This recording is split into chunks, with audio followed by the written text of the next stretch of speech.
Et salut à toutes et à toutes et bienvenue dans ce nouveau numéro de GM Web3, l'émission 100% blockchain. Nous sommes en direct comme chaque mardi, chaque mercredi et chaque vendredi matin à 10h. Donc avant de commencer la vidéo, pensez à vous abonner, à mettre un pouce en l'air, à activer la cloche également pour être informé à chaque nouvelle vidéo.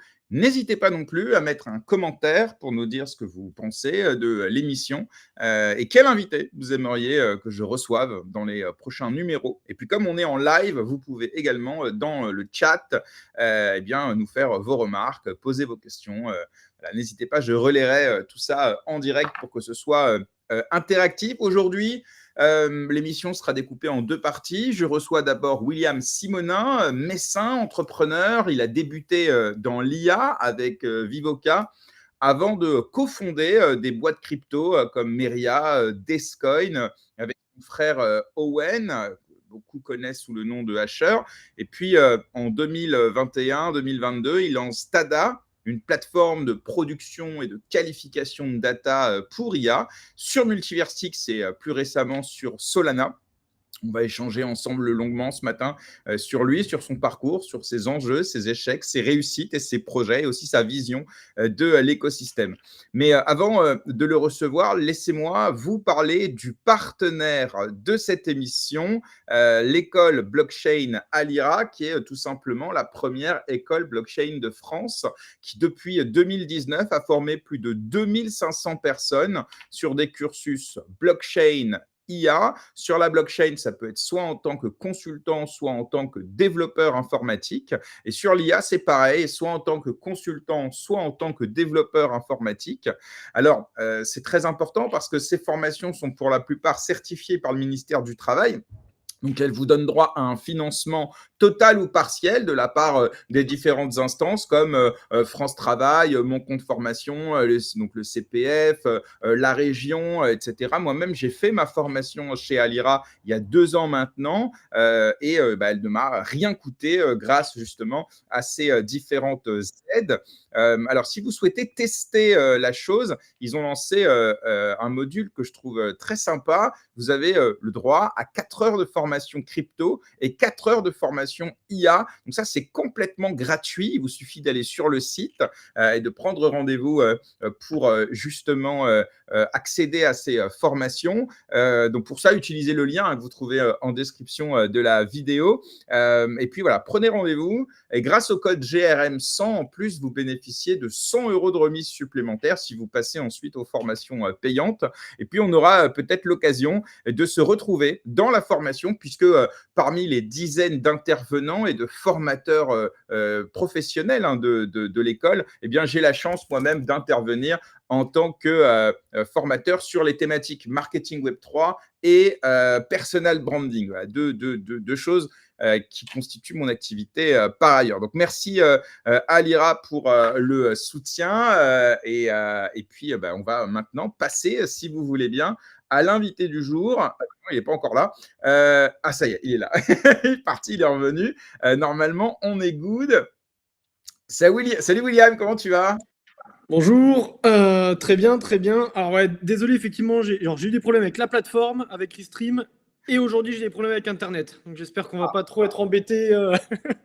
Bon, pour l'instant, ça a l'air de bien fonctionner. Donc, bon, au pire, tu sais, hein, c'est les aléas du direct. Si tu as un bug, c'est pas grave, tu reviens.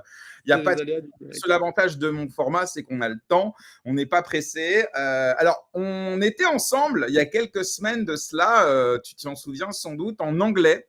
Dans GM Web3 Multiversix. Et puis, lorsqu'on a organisé un peu tout ça tous les deux, je me suis dit que c'était cool de te recevoir en anglais pour la communauté anglophone, mais j'avais aussi envie de te recevoir en français parce que déjà, ça va nous permettre d'avoir des échanges peut-être aussi plus libres, parce que même si tu as amélioré ton anglais, c'est pas encore ta langue maternelle. Ah, on a encore du boulot, hein. En tout cas, c'est mieux. On avait remarqué. D'ailleurs, vous pouvez aller voir la vidéo, elle est sur la chaîne. Mais voilà, donc je me suis dit que ça pouvait être sympa aussi. Et puis, de faire un focus un peu plus large que simplement les nouveautés sur Tada, où en est le projet, etc. Mais plutôt parler de toi en tant qu'entrepreneur, puisque je ne t'avais jamais reçu pour ce type de format. Donc, merci d'avoir accepté mon invitation. Alors, on va commencer directement, comme j'aime bien le faire avec mes invités. D'abord, est-ce que tu peux nous parler du petit William?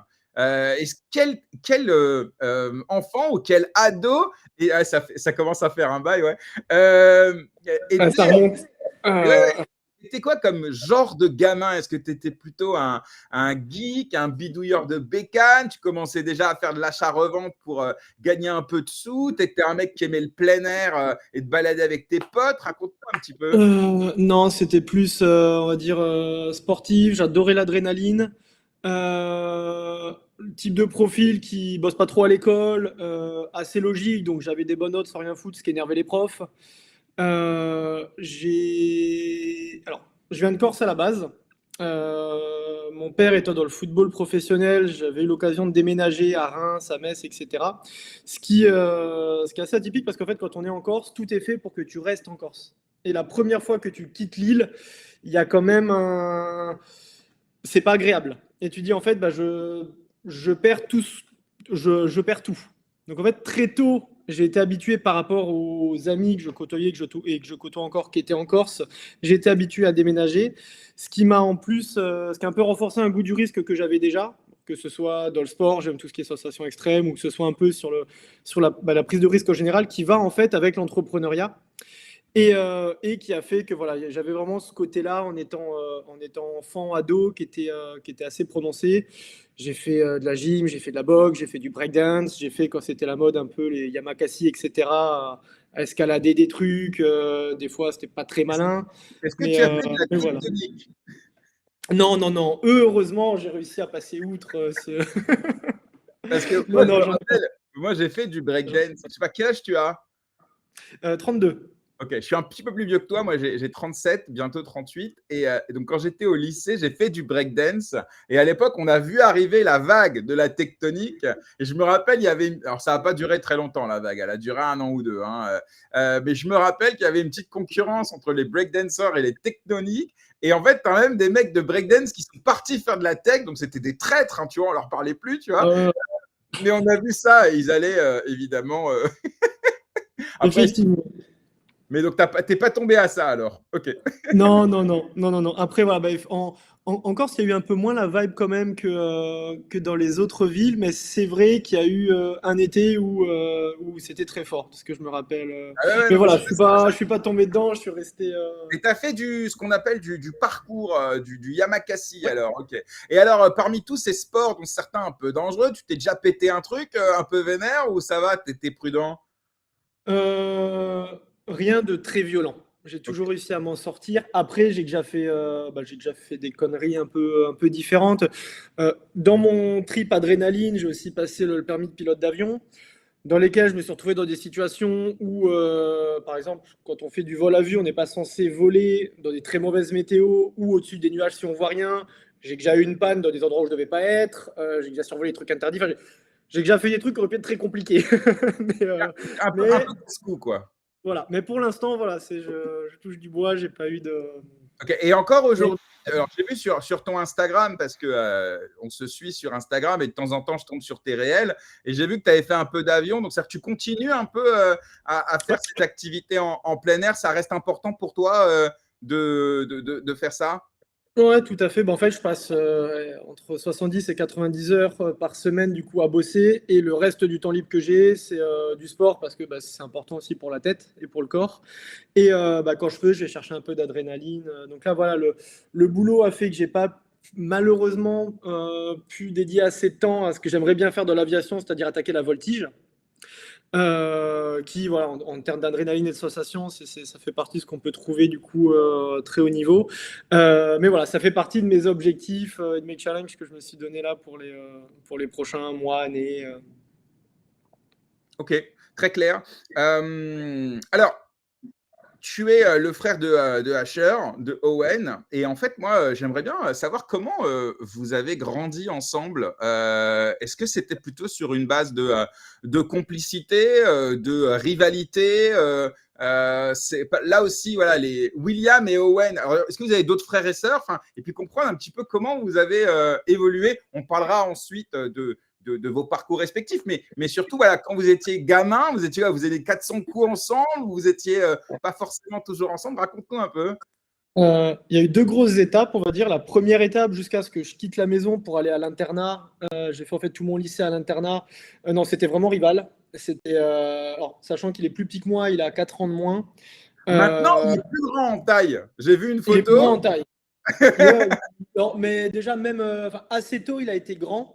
Mais je suis plus âgé que lui, de 4 ans. Et non, effectivement, très rival dès notre plus jeune âge. Les deux assez hyperactifs, donc deux vrais caractères.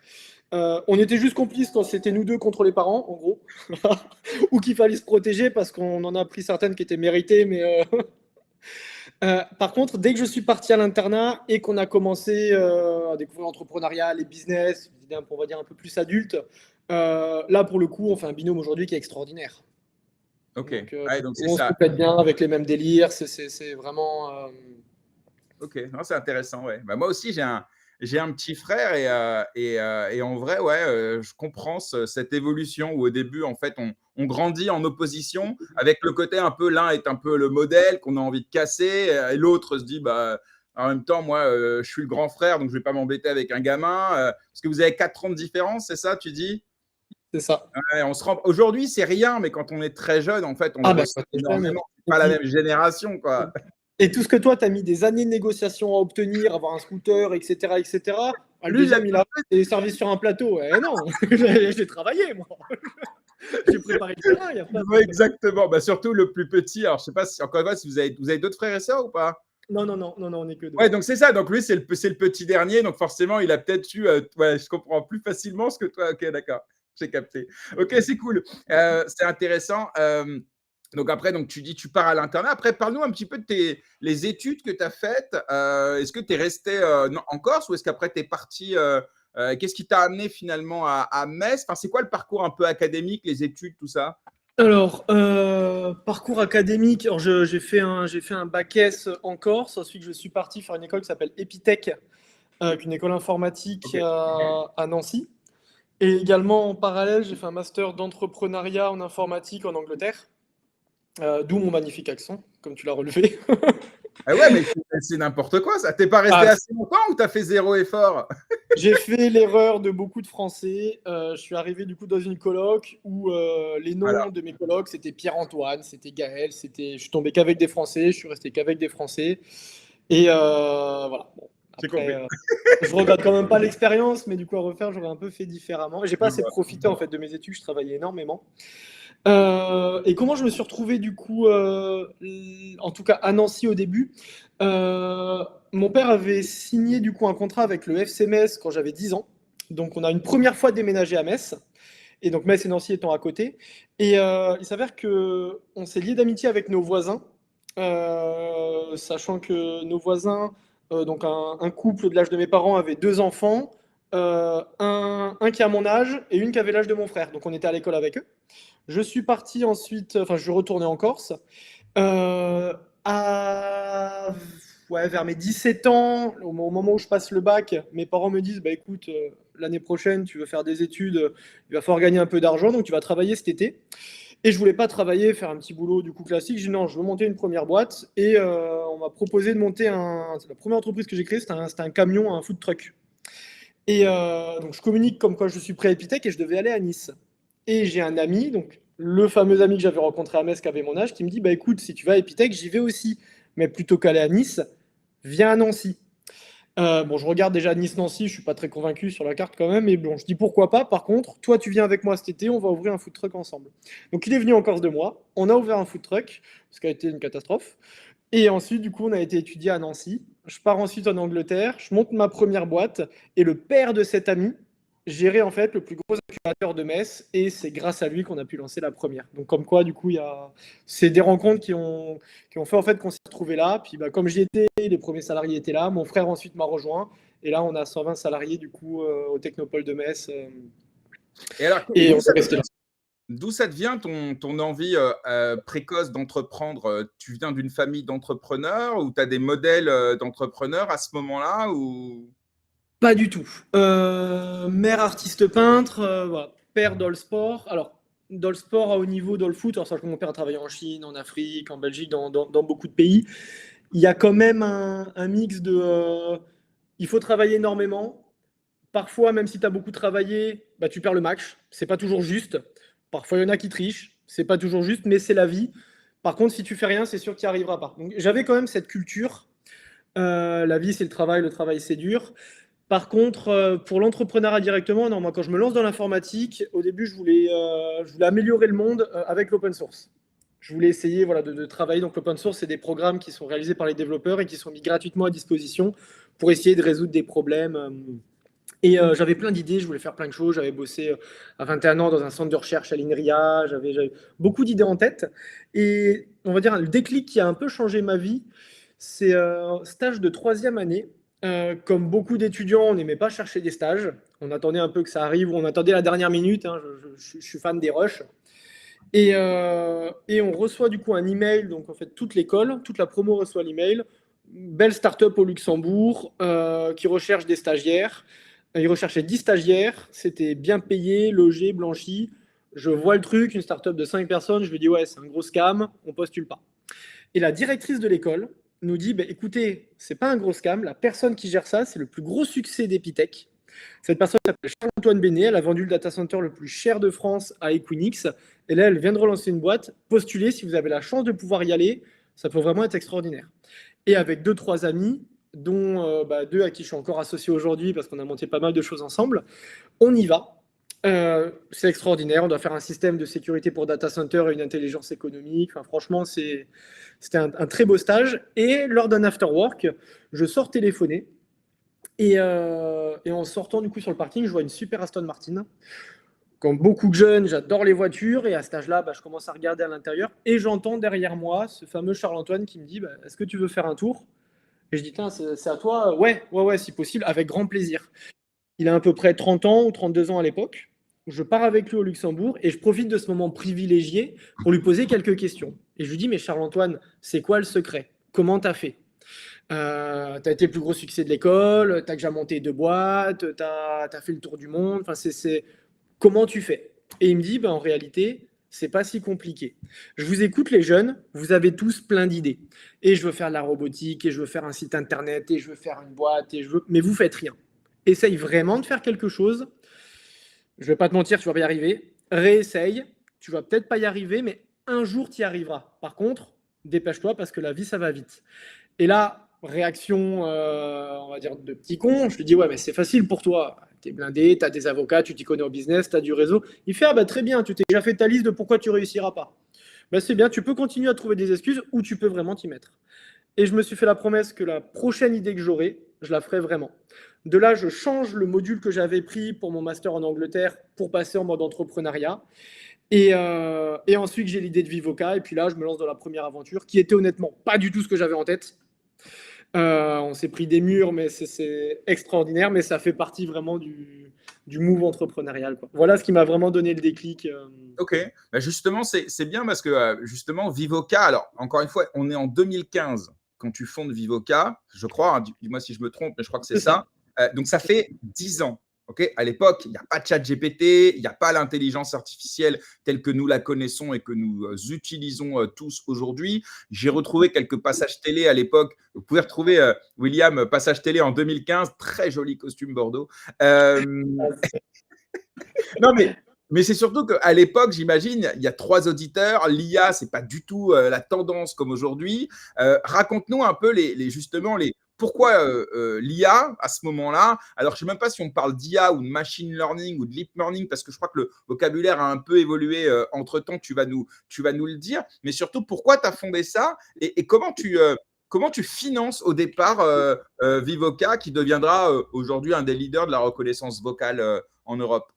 Alors, effectivement, deux grosses contraintes. Le financement, ça a été clairement, j'ai perdu des années extrêmement dures, surtout quand tu es étudiant, quand tu n'as pas d'argent, quand tu connais personne, tu n'es pas crédible, surtout il y a 10 ans. L'idée, ça venait d'un film que vous avez probablement tous déjà vu, Iron Man, le fameux Marvel, où en fait le héros a une super armure et il parle à une IA qui s'appelle Jarvis. Jarvis. Eh oui. Exactement. 2015, pour remettre le contexte, il n'y avait pas encore Google Home, il n'y avait pas encore Amazon Echo, c'était les débuts du Siri qui fonctionne, mais on en est loin. Je suis en Angleterre à ce moment-là avec des amis et on voit Iron Man, et on se dit, ça c'est génial, ils nous offrent un pour l'appartement. On va sur Google, on cherche, on voit que ça n'existait pas, et là on se dit, bon, bah, c'est la fameuse idée que j'attendais, où je me suis fait la promesse, donc on va le faire. Donc on s'est dit, on va faire Jarvis. Je contacte du coup le père de mon ami qui gérait un incubateur, il nous incube. Pour dire à tel point on n'avait pas d'argent, j'ai vécu chez lui pendant 1 an, parce que je ne pouvais pas me payer un loyer, et nous on ne pouvait pas se payer tout simplement. Donc on a essayé de rencontrer différents investisseurs, on a essayé de discuter avec tout le monde, les banques et tout, personne ne voulait nous prêter d'argent. Je me rappelle, on se dit c'est pas grave, on va se financer nous-mêmes, on va faire un Kickstarter. Donc Kickstarter c'est une plateforme de crowdfunding où en fait vous pitchez votre idée, votre projet, et les gens peuvent préacheter, ce qui vous permet d'avoir un peu d'argent et d'enclencher en fait la machine. J'avais jamais fait de Kickstarter, Kickstarter étant une plateforme US. J'avais réussi à convaincre le maire et pas mal de partenaires de nous louer une grande salle pour faire une grosse démonstration, une grosse fête et essayer d'avoir du coup des financeurs, en leur disant je ne peux pas payer la cérémonie, etc. Mais avec l'argent de la campagne, je vous paierai plus tard. Et on poste tout sur le site 2 jours avant. Et j'avais jamais fait de Kickstarter. Quand je clique sur le bouton pour envoyer du coup le dossier, je vois votre dossier sera en review 14 jours. Là, je fais pas moyen, impossible. On a fait des pieds et des mains à pleurer au téléphone pour essayer de contacter les personnes, passer en haut du dossier, les équipes de Kickstarter. On a une réponse du coup le lendemain, dossier refusé. On est mort. Donc là, dans ma tête, je dis bon, plan A, il faut essayer de faire du forcing. Plan B, faut peut-être faire un faux Kickstarter, un faux site, juste pour que je puisse faire la vidéo de lancement, et après on lancera le vrai plus tard. Mais en tout cas, on ne peut pas perdre la face devant tout le monde, sinon on tue le projet dans l'œuf.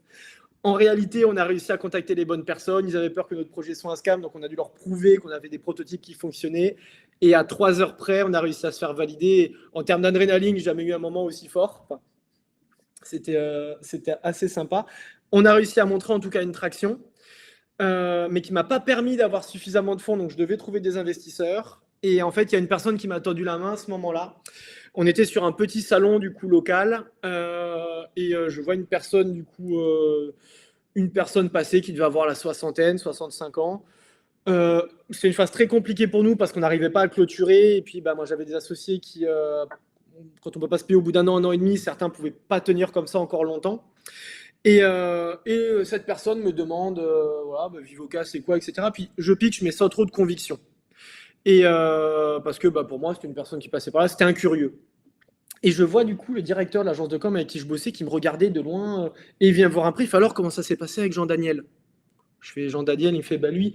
Je fais lui, je vais pitcher vite fait. Pourquoi? Il me fait c'est un des plus gros investisseurs de la région, donc il n'y a pas de pitcher vite fait là. Il me dit attends, je vais le voir. Il va le voir, il revient, il me fait bon. Effectivement, tu as été nul. Donc je lui ai dit, ouais, mais il est jeune, il faut qu'il apprenne et tout. Il m'a répondu, faut qu'il apprenne et qu'il apprenne vite. Il me dit, maintenant, je te donne son numéro. Tu as une cartouche, tu l'appelles et tu me rattrapes ça. Je l'appelle, je tombe sur sa secrétaire. Je dis, voilà, je voudrais un rendez-vous avec Jean-Daniel Amet.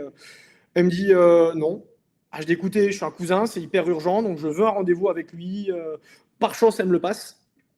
Je l'appelle au téléphone, je dis, écoutez, très mauvaise journée, je vous demande 1 heure.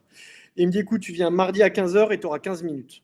J'y étais mardi à 15h, j'ai fait le meilleur pitch de ma vie. Il m'a dit, je te donne une réponse dans 1 semaine. Il m'a rappelé 1 semaine après en me disant, bon, je suis intéressé, j'ai envie d'investir, mais, toujours un mais, il fait, mais tout ce que vous dites au niveau technique, moi, j'y connais rien. Par contre, le directeur du groupe Adista, qui est un gros télécom, est un ami à moi et je voudrais qu'il audite un peu ce que vous avez fait. J'accepte, on arrive, il fait l'audit. Et il me rappelle, il m'a dit, écoute, je vais investir et mon ami qui a fait l'audit, il va investir également. Donc, c'est les 2 premiers qui nous ont permis d'avoir le premier financement. Ensuite, il y a eu les banques. Ensuite, j'ai réussi à faire rentrer au capital l'ancien PDG de SFR Numéricable, Luc Julia, du coup, qui nous avait pas mal aidé en termes de Marcom au début et sur la tech. Et de fil en aiguille, on a réussi à monter. Luc Julia, qui est l'un des créateurs de Siri, c'est ça? Tout à fait. Tout à fait. D'où l'importance de jamais rater un pitch. Jamais rater un pitch. Et puis parfois, c'est quand on ne s'y attend pas qu'il y a des opportunités. Là où ceux pour quoi on travaille, parfois, il y a des murs. Donc, il ne faut pas s'arrêter au premier mur, sinon on ne fait rien. Il ne faut pas non plus partir aveuglément dans quelque chose où on voit que ça ne marche pas. Il faut réussir à voir des signaux. Il y a une notion de feeling également. Il y a une notion de prise de risque. Et après, bon, on a tous des drivers qui sont différents et c'est où est-ce qu'on met la morale et quand est-ce qu'on décide de pivoter ou pas. Ok. Et il faut avoir une bonne équipe, il faut être bien entouré. Parce que j'ai Alors, vécu des moments très durs, j'étais content d'être soutenu. si on parle de tes autres expériences entrepreneuriales en tant que cofondateur, ça nous amène à Meria, Descoin, etc., où là, tu co-entreprends avec ton frère. En revanche, Vivoca, ton frère, il n'est pas dedans. Ou alors, en tout cas, j'ai pas l'information. Parce qu'à ce moment-là, il est dans autre chose ou vous êtes pas Alors, dans la mentale de co-entreprendre ou... à ce moment-là, il vient d'être pris à l'EDEC, qui est une école de commerce à Lille. Donc pour le coup, moi, je sortais de mes études, lui il rentrait. Et, et il vient faire un stage chez moi en marketing. Donc au bout d'une semaine, il s'est pris en photo sur le directeur marketing, c'est directement bien encadré. Et Owen qui travaille énormément, etc., qui est super curieux. À un moment donné, il lit un article sur le Bitcoin, donc on va dire début 2016, ou je ne sais plus exactement c'était quand, ou fin 2015. Et il vient voir, il fait William, je trouvais un truc extraordinaire, il faut que tu regardes, on peut faire des machines qui créent de l'argent. Au début, je fais du pushback, je fais encore une idée, parce qu'il a eu des idées, mon frère, il a vendu des fourmis, il a vendu des trucs, enfin, c'est une machine à entreprendre, mon frère. Et il force, et je vois que c'est important, il me dit, écoute, fais-moi juste une preuve de concept, c'est un truc, tu regardes, c'est du mining, et c'est moi le tech de la famille, donc c'est moi qui devais faire forcément du coup le développement. On regarde effectivement, on l'avait pas fait sur Bitcoin, mais sur Ether du coup à la base. Et on a fait la première machine de mining qu'on a ensuite appelée Bob. Et quand ça, on a vu que ça fonctionnait. Bon, je me rappelle à l'époque, ça devait générer 4 ou 5 Ethers par jour. Je crois même que d'ailleurs, on était fous. Ma mère l'a débranché parce que ça faisait trop de bruit dans la cuisine. Il y avait un truc comme ça. Enfin, c'est 4 Ethers par jour. Aujourd'hui, oui, c'est sûr. Il faut Aujourd'hui, avec rappeler le qu'à recul, l'époque, ça valait pas 4000 balles. Hein. ça valait pas grand-chose, effectivement. Donc là, mon frère entre dans la même démarche en disant bah, ok, bah, il faut qu'on arrive à industrialiser ça pour que n'importe qui puisse en acheter, le brancher et gagner de l'argent. Lui, il était à l'école à ce moment-là, donc il essaie de négocier avec la direction de son école en disant je vais faire un projet qui va changer le monde, donc malheureusement, j'aurai plus le temps de venir en cours, mais c'est important pour mes parents que j'ai le diplôme, comment on peut s'arranger. Bon, le directeur de l'école dit mais ça se passe pas comme ça, c'est pas. Voilà. On lance une campagne de crowdfunding parce que pareil, personne veut nous aider, les banques, etc. Oui, parce On que se fait valider. aujourd'hui, lever de l'argent avec l'IA, ça va. Il y a quelques années, lever de l'argent avec de la blockchain, ça posait pas de problème. Mais là, il ne faut pas oublier que tout ça, ça se passe il y a entre 8 et 10 ans. Et Ah donc, bah tout à fait. en termes de time to market, vous n'êtes pas au prime, quoi. Et en plus en France, et une grosse partie des pitches que je faisais à cet âge-là, on m'arrêtait pour me demander quel âge j'avais. Ouais. Donc c'était pas crédible. Hmm. Et donc mon Vous frère n'avez qui était en pas de cours. réseau, parisien, vous venez pas d'une. Voilà, donc ça aussi, ça joue, hein, forcément. Ah ouais, rien du tout, pas de. Mais on a appris à la dure, parce que j'ai aussi croisé des entrepreneurs où le père était entrepreneur, où ils ont commencé, ils avaient déjà l'argent, les avocats, le réseau, etc. T'as pas la rage, t'as pas la niaque, t'as pas envie de. Il faut les deux, je dirais. J'aurais eu ça, on aurait aussi pu aller beaucoup plus vite et fait moins d'erreurs. Mais on lance sur Kickstarter ou sur Indiegogo, je crois. Donc là, la campagne se lance, ça marche très bien, on fait quelques dizaines de milliers d'euros en 2 jours. Et là, on se fait kicker de la campagne, parce qu'on ne respecte pas les policies crypto. Donc là, on est dégoûté. On se prépare pour relancer du coup une campagne. Owen, il a dit bah attends, on va faire un site, notre site, avec un truc PayPal, on va faire notre propre campagne de crowdfunding. En parallèle, il va négocier avec le directeur de l'école en disant bah, c'est pas compliqué, je vais faire une campagne de crowdfunding. Est-ce qu'on peut se mettre d'accord que si j'arrive à récupérer en 7 jours 50 000 euros, vous réussissez à me faire un fast track La personne en face, il croit pas trop en disant ok, vas-y, on fera ça. Et ben, il est revenu une semaine après, il a dit voilà, on a fait 150 000 euros, comment on fait pour le diplôme? Et donc là, la personne a dit en fait, je me suis un peu avancé, on peut peut-être pas du coup faire ça, donner un diplôme comme ça. Et Owen, il lui répond attendez, vous voulez quand même pas du coup que je dise que la direction de l'EDEC n'encourage pas ses étudiants à entreprendre. Et ils ont trouvé un deal sur lequel je me rappelle plus, mais il devait passer comme s'il était sportif de haut niveau, ils ont des trucs adaptés. Puis au final, il a arrêté l'école et puis il s'est lancé dans Meria à fond. Et puis on a Alors, vendu des derrière, à mobs. l'époque, ça s'appelle Just Mining. Just Mining. Non, mais enfin, voilà. Mais alors, donc, l'idée, c'est surtout, moi, ce qui m'intéresse, c'est toi, comment tu arrives à concilier Vivoca, donc en tant qu'entrepreneur, vraiment là c'est toi le patron entre guillemets, et à côté les idées un peu folles qui finalement deviennent de moins en moins folles, mais qui le sont quand même encore un peu, j'imagine, à l'époque, et que tu l'accompagnes sur la partie tech en tant que co-fondateur. Enfin, voilà, tu n'es pas juste à ce moment-là son soutien, son frère, tu as quand même une part opérationnelle. Et comment tu arrives à gérer Vivoca qui est encore dans ses débuts, quoi, parce que depuis, tu l'as délégué la boîte, mais à l'époque, tu es quand même complètement à l'opérationnel. Comment tu gères tout ça? Genre, tu dors pas du tout ou ça va? Comment tu Là, fais? je dors pas du tout. Je dors pas du tout. Et une partie de mes équipes à Vivoca avait également aidé au tout début sur Just Mining. Parce que pareil, on a commencé, pas d'argent, etc. Le temps qu'on arrive à recruter les équipes. Donc moi, j'avais un rôle après, enfin aujourd'hui, qui est plus, on va dire, stratégique. Quand on a commencé, qui était opérationnel CTO. Et petit à petit, on a commencé à déléguer pour avancer. Mais ça, plus Descon qui arrivait après, plus tout le reste, en fait, ça fait 10 ans, je fais que travailler, en gros. Ouais. Donc, et les débuts ont été, surtout quand on ne connaît pas, on a fait des erreurs ou avec le recul, euh, mais rien en 2 ans, on pourrait tout refaire aujourd'hui. Hmm. Avec ce qu'on sait déjà, avec les connexions qu'on a, avec Bien sûr. Bien du sûr. vocal, les 3 premières Le- années, même c'était juste montrer qu'on est crédible et qu'on n'abandonne pas au premier problème. C'était Ouais. vraiment juste ça. Ça, c'est que la partie, on va dire, stratégique et entrepreneuriale. Mais là, on a un commentaire et il a tout à fait raison. C'est qu'en plus, la réglementation en attendant, tiens, je vais le remettre ici, évidemment, on est passé du Far West où tu n'avais pas du tout de réglementation, ou alors il fallait réussir à rentrer des ronds dans des carrés inspirés de la réglementation sur la finance traditionnelle, etc., à quelque chose d'aujourd'hui de beaucoup plus calibré, beaucoup plus normé, beaucoup plus clair aussi. Donc ça aussi, c'est une chose sur laquelle tu n'avais pas la main non plus à l'époque, mais je vois en tout cas sur l'expérience entrepreneuriale, stratégique, sans doute beaucoup d'entrepreneurs nous racontent j'ai perdu énormément d'argent, j'ai fait des dépenses que j'aurais pas dû faire, etc. Donc ça fait que tu es passé d'un entrepreneur débutant à aujourd'hui un entrepreneur plus, par définition, plus expérimenté. D'ailleurs, on en reparlera tout à l'heure parce qu'il y a un autre sujet dont je te parlerai plus tard, mais OK. Donc ça, c'est clair. Alors, à ce moment-là aussi, ton frère, il devient quand même, il commence à devenir un influenceur important. Il commence à avoir une grosse communauté, une certaine notoriété. Je ne sais pas si on t'a déjà posé la question, mais moi, je me la pose. Il prend la lumière, énormément de lumière. Est-ce que toi, tu as déjà éprouvé la moindre difficulté à être un peu dans l'ombre justement de ton petit frère, que ce soit en matière d'ego ou même en matière parfois de se dire moi aussi je monte des boîtes et voilà. Est-ce que sa notoriété, tout ça, ça t'a déjà fait de l'ombre? Est-ce que ça t'a déjà dérangé ou pas? Sincèrement. Non, pas du tout. Je suis hyper fier déjà de ce qu'il fait. Il bosse aussi comme un acharné. Et les gens voient effectivement du coup la lumière, les gens voient pas derrière toutes les phases qui sont vraiment très compliquées. Parce que pour toutes les belles scènes qu'il fait, derrière c'est du travail qui est acharné. C'est des fois des commentaires, des retours qui sont totalement injustes. Et ça, bon, même s'il a une communauté qui reste très bienveillante par rapport à d'autres, c'est un poids énorme. Pardon, William, mais il s'agit, pardon, certainement pas de réduire le mérite d'Owen. C'est pas le sujet. En tout cas, c'est pas le sujet de ma question. C'est surtout comment toi. Ah oui, non, non. Alors, voilà. Moi, en fait, ça, je suis pas capable de le vivre. Okay. Et en plus, c'est pas le. Alors, j'ai fait quelques plateaux, j'ai fait mes BFM, j'ai eu la chance de pouvoir aller une dizaine de fois au CES où j'ai eu des trucs extraordinaires.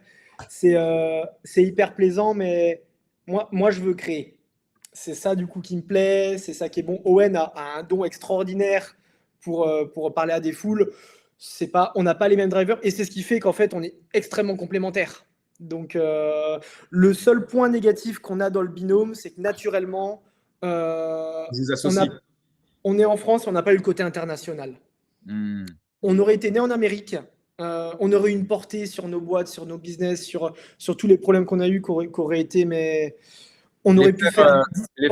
Les frères de Jiminy, quoi. Je ne sais pas s'il y a vraiment des comparaisons, mais en tout cas, effectivement, il y a des fois, surtout au niveau de la régulation, la remarque qui a été partagée très pertinente. Ça a été extrêmement réducteur pour Just Mining. Aujourd'hui, ça nous coûte une fortune. Pour Mika, on parle de quasiment 1 million d'euros pour réussir à être dans les clous. Parfois, on va revenir sur tout ça. On va revenir sur tout ça. On a le temps, bien sûr. OK.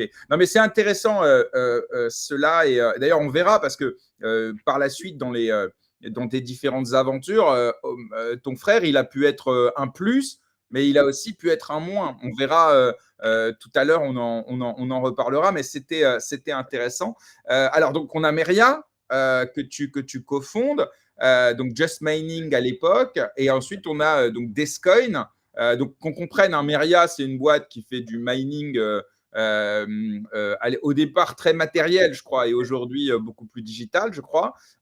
Et puis Descoin, c'est un broker, c'est une application sur laquelle tu peux acheter, détenir et vendre des cryptos et tout ça. Et tout ça est resté quand même très, j'allais dire, un peu familial. C'est resté à Metz, donc c'est resté aussi très. C'est devenu un peu la cité. Je pense à Macron qui nous dit que la Seine-Saint-Denis, c'est la Californie sans la mer. En fait, là, la Silicon Valley, c'est un peu plus Metz dans la partie crypto-blockchain. Alors, je n'aurais pas la prétention de dire ça, même si j'aimerais bien. Malheureusement, on n'a pas l'écosystème parisien à Metz. Mais ça a aussi des avantages parce que ne connaître personne et essayer d'entreprendre à Paris, c'est aussi très compliqué parce qu'il y a beaucoup de compétition. Quand tu es dans une ville, du coup, en région comme Metz, les accès sont un peu plus simples aux politiques, à la BPI, à différents organismes. Donc, c'est différent. C'est différent. Et alors, vous avez jamais envisagé justement de prendre ces boîtes-là pour venir dans le hub Web3 français qui se trouve à Paris? Ça vous a déjà effleuré l'esprit, ou la zone de confort de Metz, où il y a la famille, le réseau, finalement la plupart des collaborateurs maintenant, la proximité avec le Luxembourg, etc. Ou ça vous a toujours retenu? Non, on avait ouvert du coup des bureaux à un moment donné, en principe des bureaux commerciaux pour justement le réseau, etc. Alors, on les avait fermés pendant le Covid, je crois. Ça a dû rester ouvert 1 an ou 1 an et demi. Ça...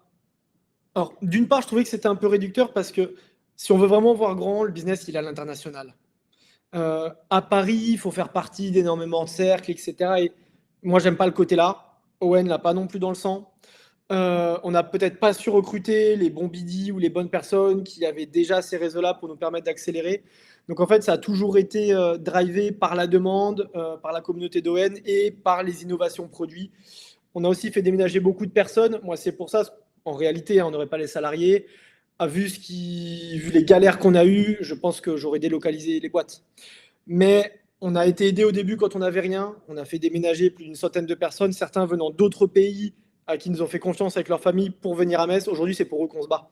Et c'est pour ça que pour moi, tant que possible, ce hub, je ne voudrais pas le bouger. Et ces boîtes, je voudrais du coup qu'elles survivent pour justement ces personnes-là qui ont accepté du coup de prendre le pari, tout simplement. Après, c'est vrai qu'à l'ère du télétravail, etc., on pourrait se dire que c'est plus facile sans doute aujourd'hui qu'à l'époque. Malgré tout, il y a certains endroits où si tu délocalises ta boîte, il faut que tu prouves aussi que les équipes sont effectivement dans le pays dans lequel tu décides de te délocaliser. Tu ne peux pas juste ouvrir une boîte vide, quoi. Donc, il y a des contraintes, c'est pas si simple. Non, mais ceux qui pourraient dire, vous avez qu'à délocaliser, les mecs qui bossent en télétravail, c'est pas si simple que ça. Ouais, et puis ça coûte très cher, et puis c'est effectivement des contraintes énormes. Si on le fait pas depuis le début, après c'est compliqué. Ça reste faisable, hein, il faut qu'il y ait aussi une volonté, mais c'est pas la volonté du coup qu'on avait. Okay. Alors, donc Meria et Descoin, donc tu continues à les accompagner en tant que cofondateur, aussi sans doute un peu sur la stratégie, comme tu disais tout à l'heure.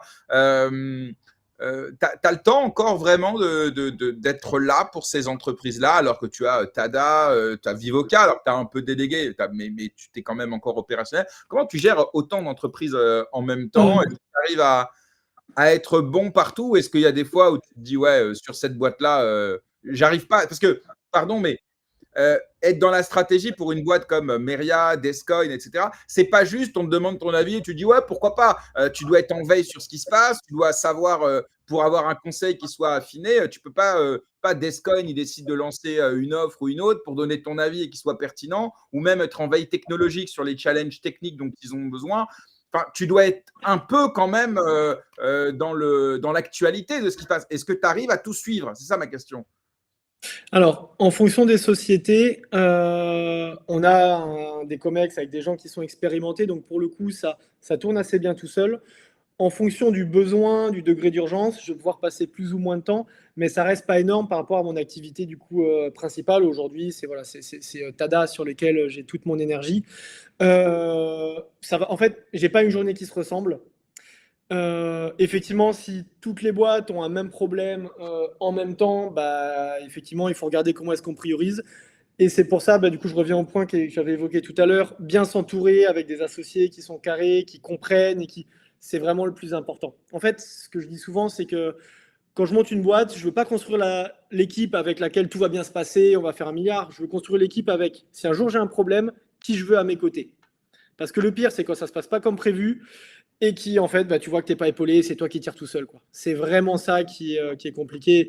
On a mis du temps, mais on a la chance d'avoir un noyau dur assez solide là-dessus. Et aujourd'hui, bah, Meria, voilà, je ne vais pas dire que c'est en pilotage automatique parce qu'il y a beaucoup de choses qui sont dans les cartons qui vont sortir, mais il y a peu besoin de moi. Ouais. Et alors, justement, tu parles de l'art, le talent et la difficulté parfois de bien s'entourer. C'est quoi ta plus grosse déception en matière de ça? Alors, tu peux évidemment, tu ne donnes pas son nom, tu vois, mais c'est quoi la plus grosse galère, le plus mauvais choix que tu as fait, soit d'un associé, soit d'un collaborateur, le pire coup qu'on t'a fait? Raconte-moi un. J'ai des trucs extraordinaires, mais je réfléchis, je ne sais même pas s'il y a des choses que je peux dire ou pas. Qu'est-ce que j'ai eu Bien évidemment, j'en ai eu beaucoup. On ne parle pas juste, tu sais, des mecs qui s'avèrent que finalement il est nul. Bon, bah ça fait partie du jeu, tu vois. Mais je parle vraiment. Et puis en réalité, quand un profil est nul, c'est mon erreur. J'ai pas été bon du coup sur l'explication, j'ai pas été bon sur l'entretien, j'ai pas été bon, j'aurais pu le détecter. Le plus dur, c'est quand il y a des personnes qui sont surinvesties, qui se donnent vraiment corps et âme, et effectivement où il y a un plafond de verre. Et que pour des raisons, que ce soit budgétaire ou autre, tu es obligé de te séparer. Ça, c'est les choses qui me font le plus de mal. Et c'est pour ça qu'il y a des profils, j'ai essayé de les replacer 5 ou 6 fois, parce que je laisse vraiment personne sur le carreau. Celui qui est de mauvaise foi, etc., bah, en fait, j'ai pas de souci à dire, bah, écoute, si tu veux jouer solo, bah, dehors, quoi. Mais non, alors on va dire que la première grosse surprise que j'ai eue ça peut être un peu naïf comme ça, sur l'entrepreneuriat, c'était pas sur un collaborateur, c'était sur un partenaire technique. Qui était à l'époque je voulais faire mon Jarvis, qui s'appelait Zach à l'époque. J'avais besoin de créer un petit hologramme, c'était un objet physique. Et je sélectionne trois potentiels partenaires. Donc, je fais mon petit appel d'offres pour essayer d'avoir des prix. On parlait de plusieurs centaines de milliers d'euros quand même, pour faire des moulins à injection, etc. Et j'en sélectionne un. Et donc, je lui dis, voilà, bah, je voudrais qu'on parte avec toi. Est-ce que tu peux juste me mettre à jour l'offre pour que le truc il soit en bleu et pas en vert? On s'en fiche de la modification, mais grosso modo, c'était ça. Et il me dit, ok, donc t'es sûr, on part ensemble et tout? Je dis, oui, t'inquiète, bah, j'ai dit aux 2 autres que je partirai avec toi. Il me dit, pas de problème. Je reçois l'offre avec 50% de plus sur le prix. Donc là, je dis, c'est quoi qu'est-ce qui se passe? J'appelle un de mes investisseurs et il me dit, qu'est-ce que tu lui as dit exactement? Donc je lui explique, il me dit, ok, tu lui as dit que c'est lui que tu avais choisi et pas les 2 autres et que tu avais déjà dit non aux 2 autres. Il me fait, bah, il sait que tu n'as pas le choix de partir avec lui. Je dis, mais du coup, je suis en train de me faire enfler. Il me fait, ouais. Et du coup, 2 possibilités. Bah, soit tu le secoues au risque de perdre le deal, bah, soit tu signes, tu prends tes pertes et c'est comme ça, quoi. Donc là, c'est le premier truc où j'ai pris une claque. Je vais pas signer, hein. Je lui ai dit, bah, de toute façon, c'est juste pour l'honneur, je signe pas ça. Donc soit on revient au truc d'avant, soit tu vas te faire foutre. Ah, alors, j'ai plus de son. Je sais pas si c'est moi. Non, c'est moi, je me suis mute. Ah, ok. Non, c'est moi, autant pour moi, ça m'arrive parfois. Mais ça, ouais, surtout, si tu vois que la collaboration commence comme ça, en fait, elle peut pas bien se passer. Bah, Si dès le départ, c'est comme avec une meuf ou avec un gars d'ailleurs, si dès le départ, le premier date, il y a un truc chelou, tu sais que ça va pas aller bien, quoi. Donc, ouais, t'as raison. Et je discutais avec un de mes associés investisseurs qui m'a dit, en fait, voilà, il y a 2 types de relations que tu pourras avoir dans le business. Moi, je fonctionne beaucoup à la poignée de main.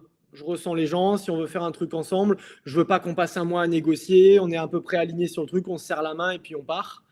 Et il me dit, bah, si tu fonctionnes comme ça, bah, une fois sur 10, bah, tu en as qui vont essayer de t'avoir. Parce que tu n'as pas signé, parce que si, parce que là, ils vont prendre. L'autre possibilité, c'est de tout mettre sur papier, faire confiance à personne, etc. Tu seras jamais déçu, mais l'aventure est quand même beaucoup moins cool. Et donc maintenant, je suis plus surpris, je sais comment je fonctionne, et je sais que y en aura qui essaieront. Alors, il faut pas être naïf non plus, hein. Mais grosso modo, voilà, c'est comme ça que je fonctionne, et c'est très important pour moi. En fait, Je passe tellement d'heures à travailler que je dois aimer le chemin. Je dois aimer l'aventure entrepreneuriale. Si je commence à me méfier de tout le monde, c'est compliqué. Et pour en revenir aux salariés, bah, j'ai eu bien évidemment des belles pépites. Genre, Donc, la pire pépite, c'est quoi? Parce que, tu vois, moi, le pire, c'est celui qui se met en arrêt maladie pendant 2 ans. Tu sais, genre, le truc le plus horrible. Un des exemples sur une des boîtes, alors je ne sortirai pas de nom ni de nom de société directement, mais juste une expérience. J'ai dû délocaliser une des sociétés pour des raisons réglementaires. Du coup, il y a beaucoup de personnes qui m'ont fait confiance, qui sont venues travailler à Metz pour cette société et que je ne voulais pas laisser sur le carreau ni rien. Donc, le plan a changé. C'est pas de ma faute. On n'a pas réussi à faire autrement. Donc, j'ai convoqué tout le monde un par un et je leur ai dit voilà, il y a 3 possibilités.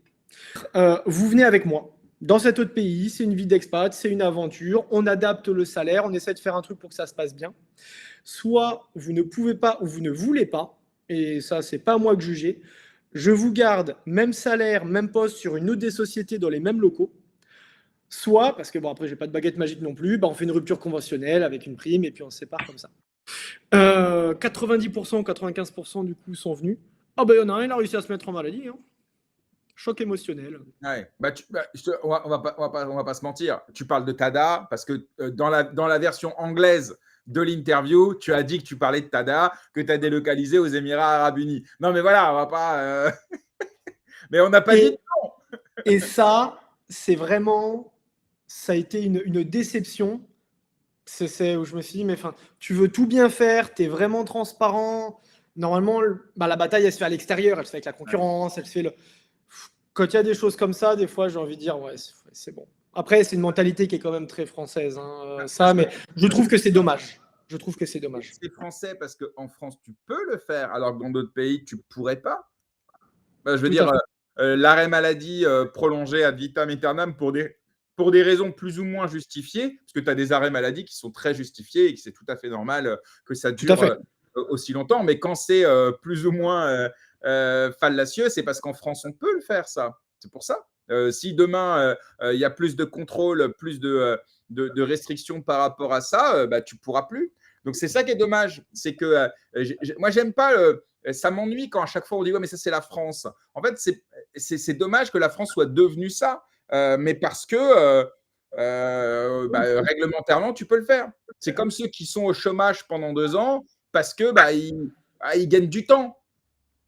C'est parce qu'ils peuvent le faire. Est-ce que tu peux leur reprocher d'aller à la facilité? C'est comme ça. Le système est permissif et malheureusement, des gens en abusent et ça dérègle tout. Parce qu'effectivement, par rapport à d'autres pays, on a quand même un système où la sécurité sociale, etc. Les gens qui n'ont pas voyagé ne se rendent pas compte de la chance qu'on a.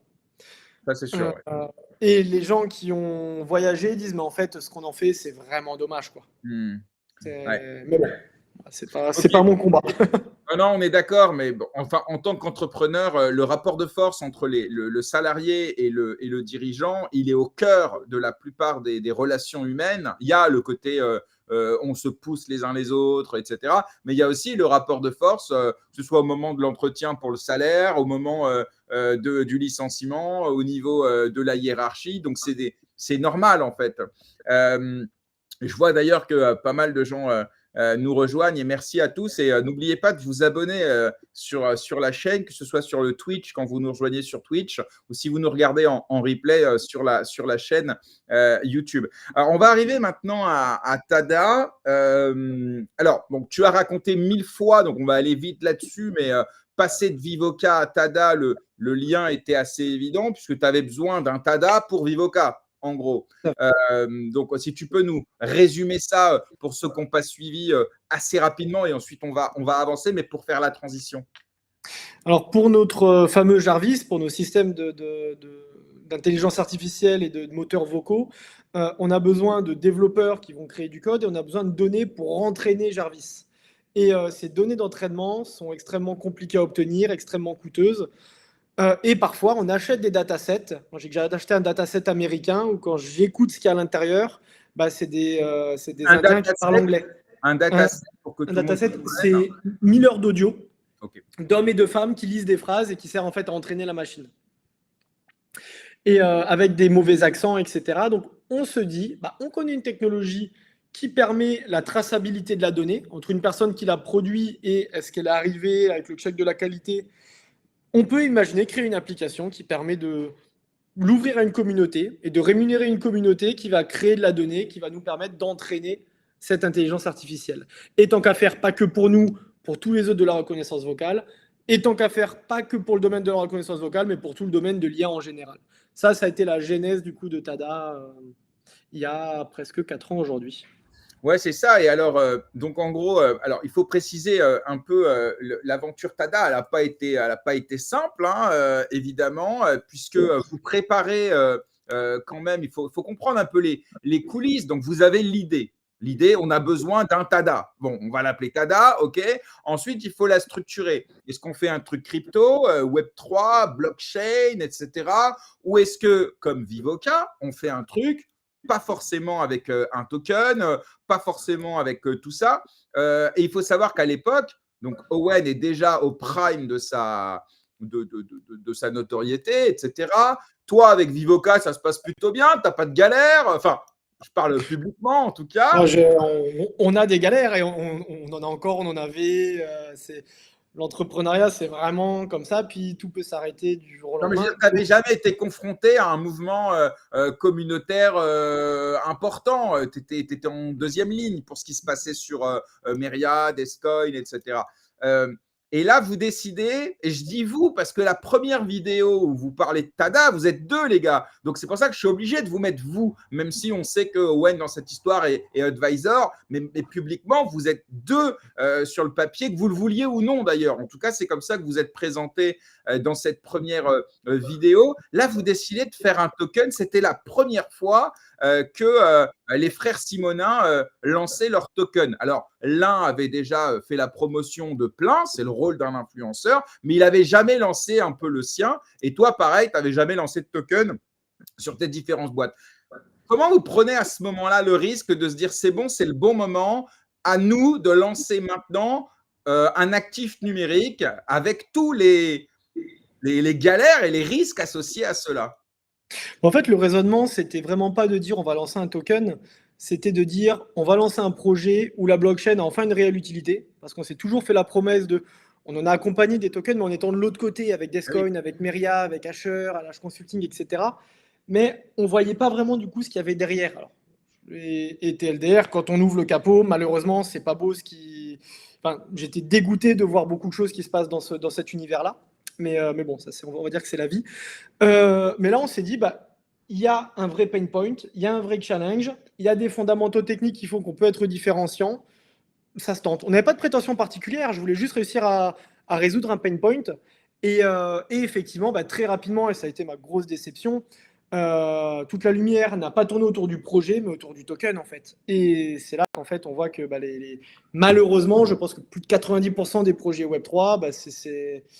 Et d'ailleurs, une partie du lancement qu'on a eu, lancement éclair, échec, etc., c'était cette non-connaissance de, en fait, quel game est-ce qu'il faut jouer. Moi, j'étais là en train d'essayer de résoudre le problème que je pitch depuis le début. En réalité, non, c'est un game financier, c'est un game de token, c'est un game de communication. On avait eu certains indices où des personnes nous ont dit, mais pourquoi vous avez trop de tech? En fait, vous devrez avoir 3 tech et 10 fois plus de marketing communication. Pas si je veux livrer, en fait. Ouais. Et, mais bon, voilà. Ça m'amène à ma deuxième question sur le sujet, et c'est des questions qui sont évidentes a posteriori, mais même à l'époque. À ce moment-là, tu le dis toi-même, avec la H Consulting, avec Asher, vous êtes dans l'écosystème depuis des années, vous avez accompagné directement ou indirectement des dizaines, voire des centaines de projets. On vous a pitché 10 000 projets avant ça pour avoir soit votre soutien, soit votre accompagnement, soit tout ça.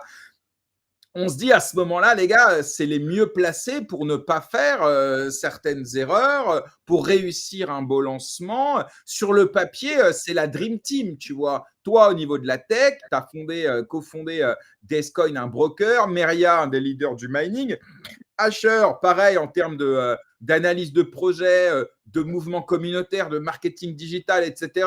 Je sais pas, on peut pas rêver mieux, tu vois. Ah bah, en fait, le marketing et la tech, on a eu des problèmes bien évidemment, mais ça a été, ça a suivi le plan.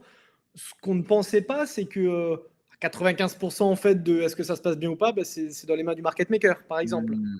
Ce qu'on ne savait pas, c'est comment est-ce que réagit, quelles sont les attentes d'une communauté. Ce qu'on ne savait pas, c'est comment, voilà, et j'ai déjà communiqué plusieurs fois là-dessus, le token qui a été listé à 2 a fait un x20 ou x25, je ne sais plus. Euh, Moi, à aucun moment, je me suis dit, je vais appuyer sur le bouton pour vendre, pour bloquer totalement le prix, parce que c'est pas bon. Et en fait, c'est juste un jeu financier. Pour moi, le token, du coup, allait vivre, ça allait se faire tout seul, alors qu'en réalité, pas du tout. Défaut de conseils de différents advisors ou choses comme ça, mais ça, à la limite, je suis pas là pour ça. Mais effectivement, pour moi, c'est quelque chose qui, quand on l'a fait une fois, aujourd'hui, la stratégie serait diamétralement différente. Oui, donc alors ça, c'est intéressant parce que c'est vrai qu'on sous-estime et on parle quasiment jamais justement du rôle du market maker. Alors, peut-être tu peux nous préciser qu'est-ce que c'est un market maker et quel est son rôle pour fournir la liquidité au bon moment, faire le nécessaire pour assurer la stabilité de l'actif quand il est en plus sur plusieurs blockchains. Ce n'était pas votre cas à l'époque, mais c'est le cas de pas mal de chaînes. C'est quoi un market maker et en quoi son rôle il est Alors, déterminant dans ce contexte-là? un market maker est extrêmement important quand un token est listé soit sur un DEX, soit sur un SEX, parce qu'en fait, son métier, c'est de faire en sorte que n'importe qui puisse acheter un token ou le vendre. Admettons qu'il n'y ait pas de market making. Toi, par exemple, tu veux m'acheter du TADA. Tu veux en acheter. Si personne en vend, tu ne peux pas en avoir. Donc, le market maker, en fait, va faire en sorte que si tu veux en acheter, je t'en vends, et inversement.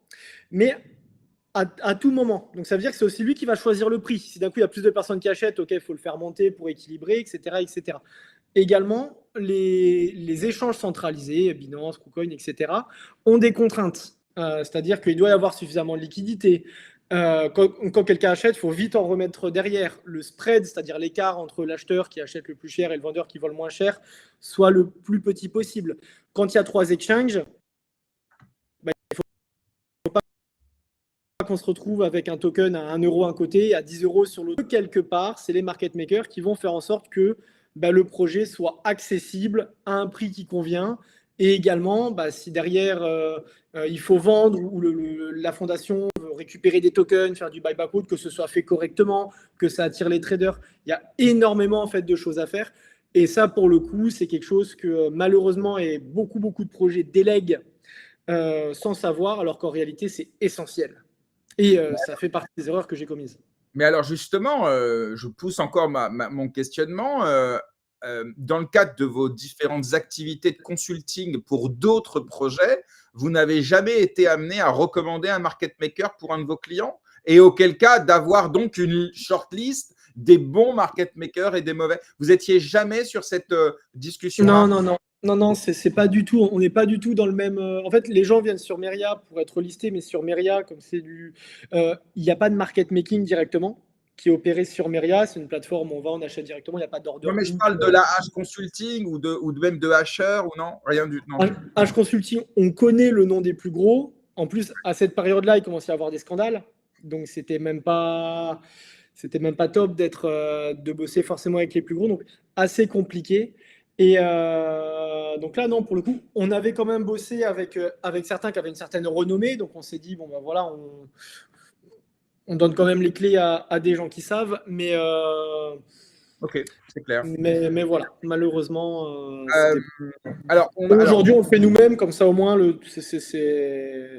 ça résout beaucoup de problèmes. Et d'ailleurs, la compréhension, en fait, change énormément de choses. ouais. Alors, revenons un peu sur le lancement. Donc, vous décidez de choisir la blockchain Multiversix et donc d'utiliser son Launchpad pour faire la vente publique juste avant donc, le listing du token. Pourquoi vous avez choisi cette blockchain alors que déjà à l'époque, c'est pas non plus la blockchain la plus, disons, la plus hype, quoi?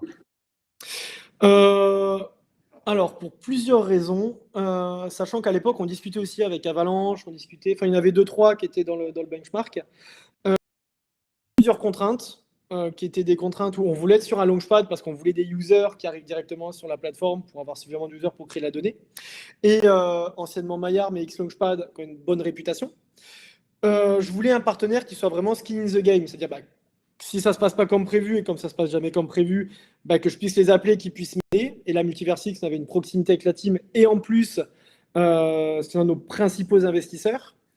Et on avait une relation également historique avec eux. Donc pour le coup, ça cochait toutes les cases. Au niveau tech, l'audit qu'on avait fait, mes équipes ont dit, bah, bon, sachant que voilà, Tada, c'est pas un projet deep tech, le challenge technique n'est pas énorme par rapport à ce qu'on a pu faire ou voir sur d'autres sociétés, mais les requirements étaient présents. Donc pour nous, bah, ça, tout simplement, ça cochait les cases. Et on connaissait la team, qui sont aussi des bosseurs acharnés. Donc on Ouais. s'est dit, let's go, Je quoi. rappelle aussi, parce que, encore une fois, comme tu sais, on fait l'interview en français et que toutes ces questions, nous, on les connaît tous les deux parce qu'on est moi, je suis très impliqué évidemment dans l'écosystème, mais j'essaie de faire des questions plus générales pour ceux qui ne connaissent pas, autant que tu comprennes aussi peut-être la naïveté de certaines de mes questions, mais c'est volontaire.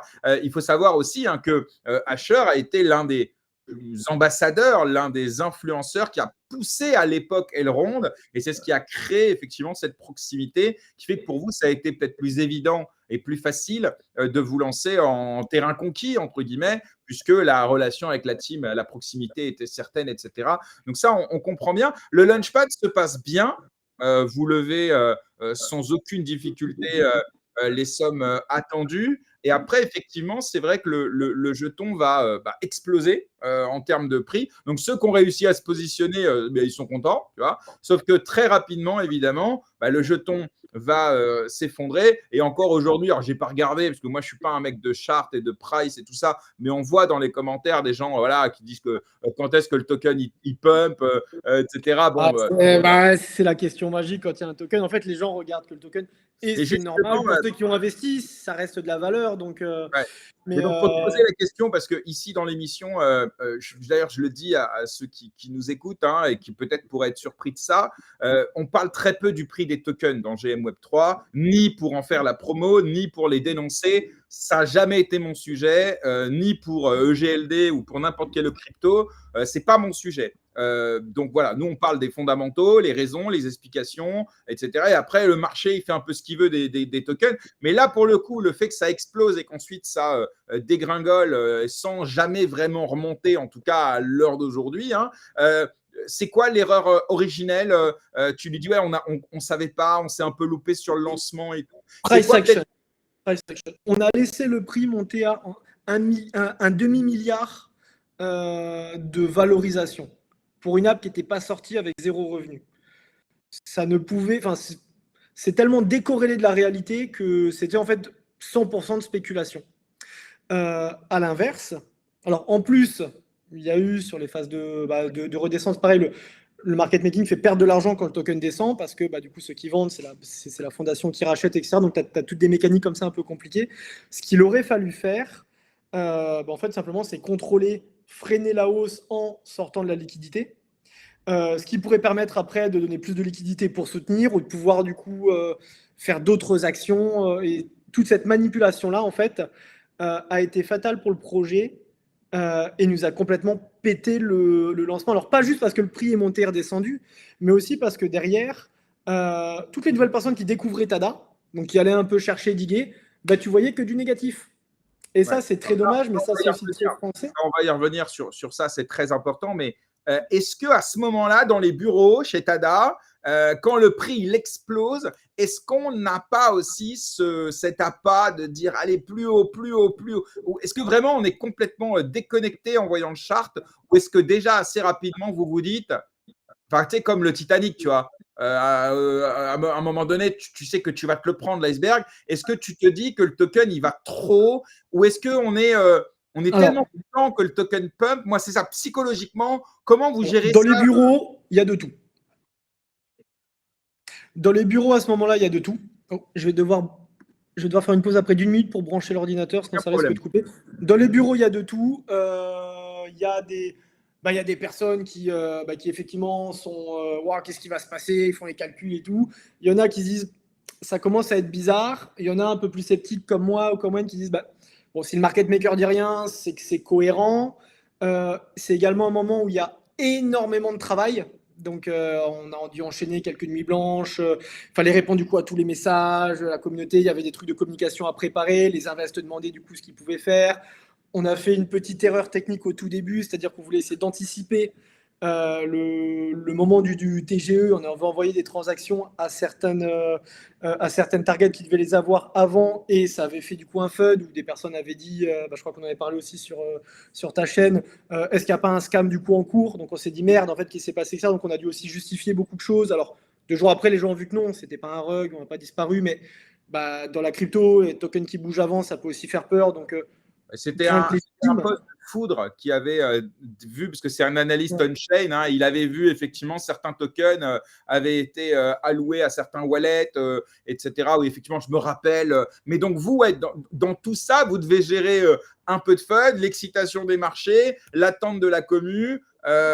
Beaucoup de FUD avant. Pendant la phase de montée, plus de FUD du tout. Alors là, c'était extraordinaire. Dès que ça redescend, FUD à mort. Enfin, et c'est là qu'on voit, en fait, en fonction de la météo, il n'y a pas de. Mais en face, c'est du retail, c'est pas des investisseurs. Les gens, en fait, et je peux comprendre, je découvre le projet, j'achète quand c'est en haut, je m'en fiche des raisons des personnes qui sont en bas. Si ça descend, je suis pas content. C'est humain, c'est normal, On je va y ferai revenir sur pareil. la gestion du FUD. Tu veux brancher ton ordi rapidos pendant ce temps-là? Ouais. Écoute, 20 secondes, je fais Ouais, ça. pendant ce temps-là, déjà, les gars, merci pour votre soutien dans les commentaires. Alors d'ailleurs, je vous précise que vous pouvez contribuer à la chaîne si vous souhaitez nous soutenir. Ça nous aide beaucoup. Vous avez le Tipeee que nous avons lancé et qui vous permet de contribuer à partir de 1 euro sur la chaîne. Ça nous aide, ça nous soutient, ça nous fait énormément plaisir. Et puis sinon, j'ai lancé aussi le bento de GM Web3. C'est un truc que j'ai découvert hier, c'est trop marrant.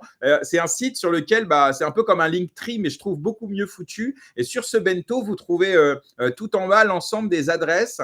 Si vous souhaitez nous faire un don en crypto, en Bitcoin, en EGLD, en Solana ou dans une adresse EVM. Donc, si vous souhaitez nous soutenir, n'hésitez pas à vous rendre sur le bento de GM Web3. Vous trouvez le lien sur notre compte Twitter ou en description évidemment de la vidéo. Merci en tout cas à tous et toutes. William, tu es donc Extraordinaire, une page de pub comme ça improvisée, j'adore. T'inquiète, on gère. Ok, donc alors là, on a une question quand même. J'allais la poser différemment, mais je vais la prendre comme ça. En gros, pourquoi avoir lancé un token? Vous auriez pu payer les gens en stable ou en Satoshi, comme dit le commentaire qu'on lit ici. Ma question, donc j'abonde là-dessus et je te laisserai répondre. Est-ce que tu regrettes d'avoir lancé finalement un token? Est-ce que ça n'a pas un peu j'allais pas dire tuer, pas du tout, mais est-ce que ça n'a pas finalement fait plus de mal que de bien à Tada? Ou est-ce qu'en termes de levée de fonds et de dilution, c'était indispensable? Non, je regrette pas d'avoir lancé un token. Je regrette d'avoir lancé un token avec les erreurs qu'on a commises. Pourquoi un token par rapport à un Satoshi? Alors, je crois qu'il y avait une vidéo où je donnais vraiment du coup tous les détails, où je creusais beaucoup plus, mais il y avait différentes raisons, dont la principale. À l'époque, en tout cas, je crois que c'est toujours le cas maintenant, c'est le meilleur outil pour réussir à lever une communauté en n'ayant pas ou peu de moyens. Parce que les gens, du coup, se l'approprient, et les phases de tes jeux pour lever une communauté par rapport à ce qu'on peut voir de la concurrence, de la collection de données en Web 2, sur les coûts d'acquisition, etc., c'est catastrophique. Et je voulais initialement, on est revenu sur pas mal de choses sur ce point-là, créer une expérience qui soit totalement gamifiée. Et le concept effectivement du token pouvait le permettre très facilement. Pour faire des collabs, pour faire énormément de choses, c'était vraiment l'outil qui cochait le plus de cases. Pas toutes les cases, qui avait également du coup des risques associés, des contraintes en plus, parce que effectivement, si c'est ton token, il faut le manager, tu as des risques de sécurité à avoir avec, ça coûte plus cher, il faut le market maker, etc. Plus de positif effectivement que de négatif. Une autre question qui n'a rien à voir, mais j'aime bien au niveau RGPD, protection des données, notamment biométriques, parce que c'est vrai que les gens, ils vous filent des photos d'eux, ils vous filent des audios d'eux, etc. Comment vous protégez les données des utilisateurs? Alors, je sais qu'il y a des normes techniques qu'on doit respecter en termes d'accès à la donnée, en termes de demande de suppression, en termes de stockage, etc. En termes de droit également, sachant qu'en fait, il y a la RGPD qui va être européenne, mais en fonction de certains pays, il y a en plus des lois ou des réglementations qui peuvent différer. Alors, c'est pas ma spécialité, du coup, j'ai une personne du coup qui gère ça, et après, on se fait conseiller, mais c'est un vrai challenge. Et en fait, ça rajoute tout simplement des contraintes, mais qui sont une barrière à l'entrée, qui est logique dans ce domaine-là. Après, il y a également du coup les droits. Quand on vend de la donnée, la cession de la propriété intellectuelle, parfois on peut vendre de la donnée à un client pour qu'il fasse une action précise, mais pas n'importe quoi. Par exemple, on prend des selfies, on a déjà vendu à plusieurs sociétés des selfies ou des vidéos pour qu'ils entraînent des robots à détecter les fakes dans les KYC. Si une société récupère du coup ça pour faire du porno, par exemple, ça pourrait être catastrophique. Donc il y a aussi un cadre dans lequel ceux qui achètent la donnée ont le droit de l'utiliser. Ok. Voilà. Honnêtement, ce pas les parties que j'aime le plus dans le business, la réglementation et tout ça, c'est lourd, c'est contraignant, etc. Mais c'est quand même Oui, parce que même si la boîte, elle est plus, si j'ai bien compris, puisque tu as donc délocalisé aux Émirats arabes unis, pour autant, vous adressez le marché européen et donc vous devez vous conformer au RGPD et en France à la CNIL quand l'utilisateur il est français, non? Ah, bon, on a un petit problème technique de connexion. Bon, c'était prévu, hein, donc merci de votre patience et de votre compréhension, mais normalement, William devrait revenir dans pas longtemps. Euh, voilà. Alors je rappelle aussi à ceux qui nous écoutent que d'ici, je sais pas, une demi-heure, trois quarts d'heure, on verra comment se passe l'interview de William. Je serai rejoint par Joe Starr de Decrypted, avec lequel on va parler ensemble de plein de sujets crypto. On va parler de l'exchange de Trump, là, World Liberty Financial. On va parler du Pump aussi, le Pump Fund. Il était venu dans l'émission à l'époque nous dire tout le bien qu'il pensait de Pump. Et entre-temps, il y a eu un gros FUD. Et là, visiblement, c'est en train de revenir. On va parler aussi de Tempo, cette blockchain lancée par Stripe. On va parler de quoi? On va parler de Megaeth aussi, ce layer 2 Ethereum qui peut aller jusqu'à 100 000 transactions secondes pour du trading haute fréquence notamment, etc. Voilà, on va parler de plein de sujets avec mon pote Joe. Restez avec nous jusqu'au bout. Vous allez voir, ça va être hyper intéressant. En espérant que William parvienne à se reconnecter, parce que j'ai encore plein de questions pour lui. Pendant ce temps-là, les amis, très simple. Si vous voulez qu'on parle de Multiversix, on peut en parler. Moi, demain, alors d'ailleurs, tiens, demain matin à 10h, GM Web3 Multiversix. Je pense que je vais le faire en français. J'ai bien aimé, et vous aussi d'ailleurs, le format de la semaine dernière. La vidéo et l'émission a bien marché. Vous avez été des milliers à me regarder. J'étais pas seul, en plus j'étais avec mon pote Ticapo et Foudre, et on a parlé ensemble de la situation de Multiversix. Et là, c'est vrai que on n'a jamais autant parlé de Multiversix depuis longtemps, avec l'annonce du nouveau token, le token XMN, qui va remplacer le UTK, donc le token de X-Money. Tiens, j'essaie de faire revenir William, mais il n'y a pas d'image. William, tu m'entends? Ouais, je t'entends, je suis désolé, c'est les fameux problèmes d'internet intermittent. J'entends bien, je sais pas si tu m'entends, Moi, mais je te vois pas. Je t'entends, mais je te vois pas. La cam est noire. ok. Alors, Donc, c'est vrai que sans la cam, c'est moins sympa, hein. c'est embêtant. Alors, je retente, je sais pas pourquoi ça n'a pas pris. Essaye de voir, déconnecte-toi, reconnecte-toi, il n'y a pas de souci. Donc, je disais, demain matin, on reviendra sur cette histoire. X-Money qui a donc annoncé la conversion donc, du token, la migration du UTK dans un nouveau token qui s'appelle XMN, et ça suscite énormément de doutes, énormément de questions au sein de la communauté. Moi-même, je vous dis la vérité, il y a beaucoup de choses qui me gênent là-dessus. J'ai fait un thread hier sur Twitter à ce sujet. Et donc, demain matin, on parlera de tout ça et je reviendrai en détail là-dessus. Et évidemment, j'inviterai tout le monde à me rejoindre, à me répondre, peut-être même à me corriger, parce qu'il faut que la communauté soit consciente de cette stratégie dans laquelle s'est lancé X-Money. Donc, ce sera demain à 10h. En direct, comme d'habitude, hein, sur Twitter, etc., etc. Alors, William, là, ça a l'air de bien marcher. Écoutez, il faut être résilient, même, même avec la connexion. T'inquiète pas. Tu sais, moi, J'espère que ça va pas sauter. je suis le meilleur pour meubler. Je pourrais bosser chez Ikea. Alors, putain, quel boomer je suis. Alors, William, on continue un peu les discussions. Alors, Donc, effectivement, donc, on a compris le lancement, ça se passe pas super bien et tout ça. Et derrière, c'est vrai que Tada, c'est devenu un peu l'objet de certaines moqueries, de beaucoup de critiques, de beaucoup de plaintes aussi de la part de la commu. Comment toi, alors qu'à la base, tu voulais faire les choses bien, lancer un projet avec des fondamentaux, répondre à un vrai problème business et avec une proposition de valeur dans l'industrie de l'IA, etc. Comment tu arrives à gérer ça au milieu de tout ça? Est-ce que tu es dépassé effectivement par tout ça, ou est-ce que tu arrives à gérer étape par étape toutes les critiques que tu reçois? Alors, on m'avait prévenu que effectivement, le Web3 et surtout en France, ça peut être ingrat. Donc là, pour le coup, bon, moi, je suis bulletproof à tout ça. Dire personnellement, alors, ça fait jamais plaisir, mais je suis pas plus touché que ça. Bon, mon but, c'est juste de trouver des solutions. Par contre, ce qui m'affecte un peu plus, c'est l'impact que ça peut avoir sur certaines personnes de l'équipe. Donc il y a des gens où, bon voilà, après quelques années d'entrepreneuriat, on est habitué à peu près à, parfois ça se passe pas comme prévu, etc. Les gens sont pas contents en face. Il y en a pour qui ont travaillé, qui ont essayé de faire de leur mieux depuis le début, qui se voient du coup traités de scammers, ruggers, etc. C'est beaucoup plus dur pour le coup pour eux.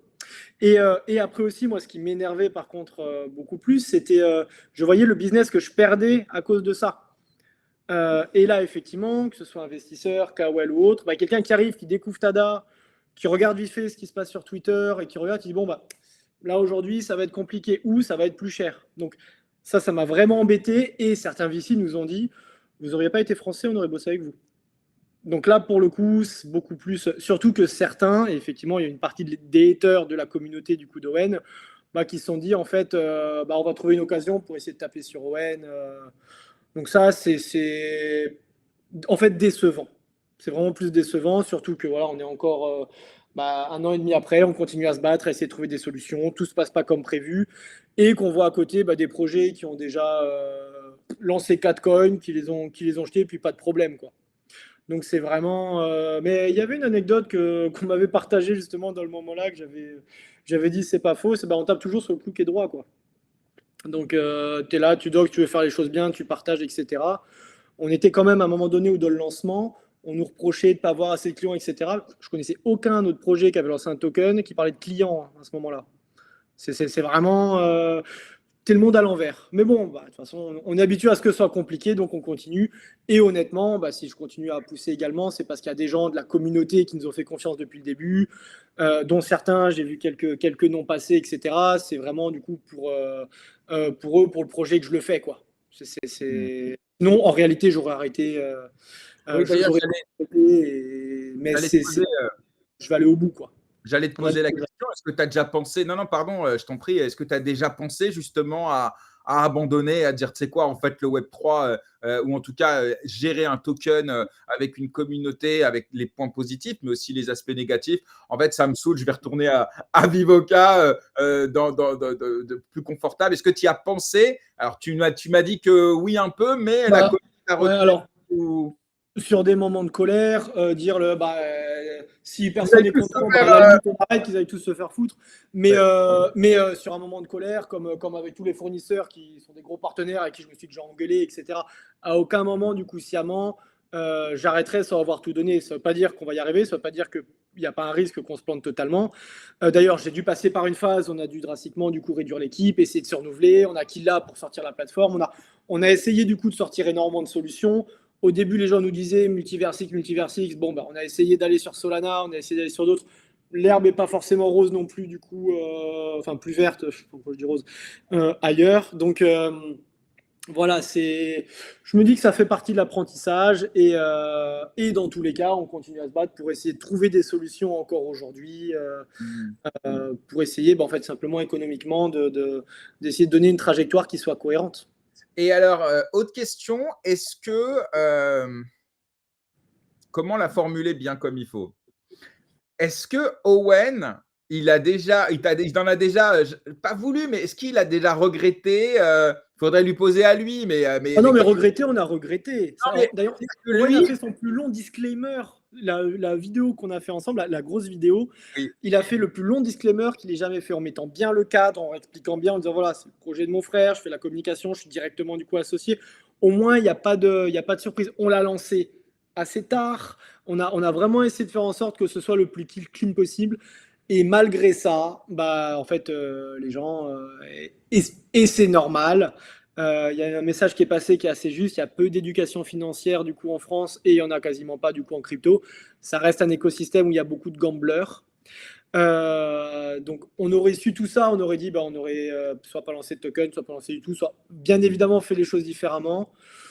Après, bon, on fait ce qu'on a toujours fait, on mange ce qu'on doit manger, puis on essaye d'avancer. Et puis on a également eu beaucoup de messages de soutien. Et ça fait le plus plaisir. Même une grosse partie des investisseurs qui ont accepté de se reloquer, qui ont accepté de jouer le jeu, qui ont accepté, qui soutiennent. Et en fait, c'est aussi ça qui fait plaisir dans les moments compliqués, quoi. Ouais. Non, Après, mais en réalité, c'est passé aujourd'hui. Il y a toujours quelques j'allais te messages dire, à droite à gauche. c'est ma dernière question sur ce sujet-là. J'ai le sentiment que beaucoup se disent, de toute façon, ça ne peut pas aller beaucoup plus bas. Donc, en gros, là, ça s'est calmé un peu dans les retours, dans les FUD, dans les critiques. Alors, de temps en temps, tu as toujours un mec qui va faire la blague sur le Oui, oui. Twitter, etc., avec Darkemy et tout, évidemment. Mais en tout cas, là, vous êtes arrivé sur un plateau, on peut dire, entre guillemets, où voilà, ça s'est calmé. C'est plus facile à vivre aujourd'hui, j'imagine, quand même. Ouais, en fait, tous ceux qui ont un peu feudé tout au début, bon bah ils sont plus là probablement ou autre, donc c'est passé à autre chose. Et puis tous ceux qui disaient qu'en fait on avait regué, etc. Bon bah si on continue aujourd'hui du coup à faire ça, Ouais, c'est que ça a été le cas, donc ça a quand même coché quelques cases. Après il y en aura toujours. Par contre, ce qui est beaucoup plus compliqué, c'est de trouver des solutions pour faire redémarrer, refaire des partenariats pour redémarrer. Ce qui est aujourd'hui pas la priorité, on est plus du coup sur du business, mais ça devra le revenir. Et d'ailleurs, on a vu également l'écosystème Web3 complet totalement changer. Entre-temps, il y a énormément du coup d'utility token où je discute avec d'autres founders. Je me suis aussi, moi, j'ai appris à me renouveler pour essayer de comprendre les codes que j'avais pas. Même si certains me les a expliqués, je suis OK, je comprends que ça marche comme ça, mais c'est pas cohérent, ça peut pas durer. Je suis arrivé pile poil quand on a vu que ça pouvait pas durer, hein, c'est de manière générale, hein, la fameuse alt season. Il n'y a jamais eu autant de tokens sur le marché. Je crois qu'il y a 34 millions de tokens en tout, avec seulement la plus, liquidité qui a 60. doublé. Donc, Non, mais clairement, c'est compliqué, effectivement. Alors justement, parce que là, vous avez deux sujets, deux challenges. C'est faire travailler Tada, c'est-à-dire en gros trouver des clients à qui vous allez leur vendre vos datasets. Je vulgarise, hein, m'en veux pas. Hein. Et puis, vous avez à côté, évidemment, ce jeton à qui il faut donner une certaine économie, une certaine utilité. C'est de le stabiliser ou éventuellement le faire tendre un peu vers la hausse parce que les deux sont liés. Si le token il fait un peu parler de lui, ça va faire venir des utilisateurs et des investisseurs et vous en avez besoin aussi pour incentiver et créer du contenu que vous allez derrière vendre à des clients. Enfin, là, l'économie, elle est ultra circulaire. Donc là aussi, c'est quoi le plus gros challenge pour vous? C'est trouver des clients et ensuite le reste viendra, tu penses? ouais, aujourd'hui, alors on a encore des problèmes de qualité, parce que comme on est passé maintenant plus sur une application mobile, mais sur une plateforme, on va dire, réinventer ce qu'on avait mis en place avant sur l'application. On va dire que c'est principalement business. Essayer d'avoir plus de clients qui acceptent de passer aux étapes supérieures. Là, malheureusement, on était sur des deals assez intéressants. On n'a pas réussi à livrer du assez gros et assez rapidement. Donc, on doit reconstruire petit à petit sans avoir les budgets qu'on avait à l'époque. Donc effectivement, c'est pas évident. Il faut réussir à trouver du coup les bons filons. On se rend compte également que les utilisateurs Web3 sont en fait ont une exigence différente des utilisateurs Web2. On fait nous-mêmes des vérifications à la main et c'est très très très compliqué. Donc voilà, je dirais que le premier challenge il est plus business, même plus que token sur le court terme. Quand la boîte sera vraiment rentable et quand les buybacks pourront être activés, quand on sera prêt à réactiver la machine, en fait, l'impact sur le token doit être une conséquence du succès au niveau du business. Et on doit vraiment le raisonner comme ça. Je me suis perdu à un moment donné quand on m'a dit non, en fait, le token, le token, le token. En fait, j'en reviens. Si on veut quelque chose de sustainable, c'est par là que ça doit passer. Aujourd'hui, on a des grosses contraintes business, en fait, comme toutes les boîtes petites qui démarrent du coup une activité là, donc, sur la plateforme. Je pensais que j'aurais plus de facilité à bridger. On avait quasiment 100 000 téléchargements, enfin un peu plus sur l'application mobile à du coup la plateforme web. Par contre, le gros avantage d'une application mobile, c'est que je peux envoyer des notifications. Et d'un coup, je peux réveiller la communauté, je peux Web, activer rapidement c'est un peu pourri, quoi. une plateforme web très compliquée. Donc ça, c'est un truc effectivement qu'on n'avait pas anticipé. Sur lesquels, alors j'ai des solutions, mais par mail, c'est pas top. J'ai des solutions avec des messages pour ceux qui veulent sur WhatsApp, mais ça a directement un coût. Donc il y a des petits challenges techniques comme ça qui sont différents, qui se solvent. Il y a pas mal de plateformes qui ont trouvé des solutions, donc on est actuellement dessus. Et essayer du coup voilà, de pouvoir petit à D'ailleurs, petit. moi, ça, c'est un truc. Alors, j'ai pas compris le move du mobile au web parce que intuitivement, j'ai le sentiment que beaucoup de fournisseurs de data sont dans des pays émergents dans lesquels le mobile, bah, tout passe par là, le paiement, etc. Donc là, ceux-là, vous les perdez d'une certaine façon. Même en Occident, le trafic Internet passe énormément par le téléphone mobile. Grâce au téléphone portable, au dictaphone, tu peux fournir de la data simplement avec un téléphone. Donc, ce move, en passant maintenant sur du browser, donc du PC, même si votre application, elle est quand même disponible sur un portable, mais il faut passer par le navigateur, si j'ai bien compris. Pourquoi de ce move-là, moi, j'avoue, j'ai toujours pas compris. Alors, il y a eu plusieurs raisons. Des contraintes énormes au niveau des stores, beaucoup plus que ce qu'on pouvait imaginer. Et des clients qui, quand on a appris à bosser avec eux, on voyait qu'en fait, le client, il dit aujourd'hui qu'il veut une certaine donnée, on lui fournit un sample, et en fait, il veut changer 3 trucs. À chaque changement qu'on devait faire, on devait rebasculer sur les stores. Donc, en fait, c'est un process où on fait une mise à jour. Ah ouais. Apple Store doit vérifier, OK, on peut modifier ça, et ça peut prendre 24-48 heures. Parfois plus, si ça touche un peu à la crypto, etc. On s'est fait bloquer des trucs, donc catastrophique, très très cher. Et au niveau des ping-pong avec les clients, pas adapté du tout. Je devais avoir une équipe. Enfin, il y avait des personnes qui étaient dédiées à la complexité de ça juste parce que c'était sur les stores. Aujourd'hui, sur un site web, le client me dit je veux telle caractéristique en plus, littéralement 15 minutes. Donc beaucoup moins cher à maintenir, beaucoup plus adapté aux besoins du client, beaucoup plus adapté à des potentielles tâches qu'on ne pouvait pas faire sur mobile, qu'on n'a pas encore aujourd'hui du coup release et qui, j'espère, pourront arriver. Tout ce qui va être tâches précises où il faut la souris, etc. Sur le mobile, en fait, le mobile est très bien pour la voix. Pour tout ce qui va être labellisation du coup image, mobile, on va pouvoir cliquer sur 3 images, etc. Mais pour des tâches un peu plus complexes, ça aurait été limitant pour la suite. Donc, Ok. Ouais, j'avoue, voilà. j'avais pas envisagé qu'à chaque fois que vous faisiez une modification, il fallait le push en validation sur les stores. Moi, je croyais qu'il y a plein de choses que vous pouviez faire sans passer par les stores. Mais non, ok. Full store. Et avoir token, expliquer withdraw token, etc. Sans avoir de certification, ça a été une contrainte énorme.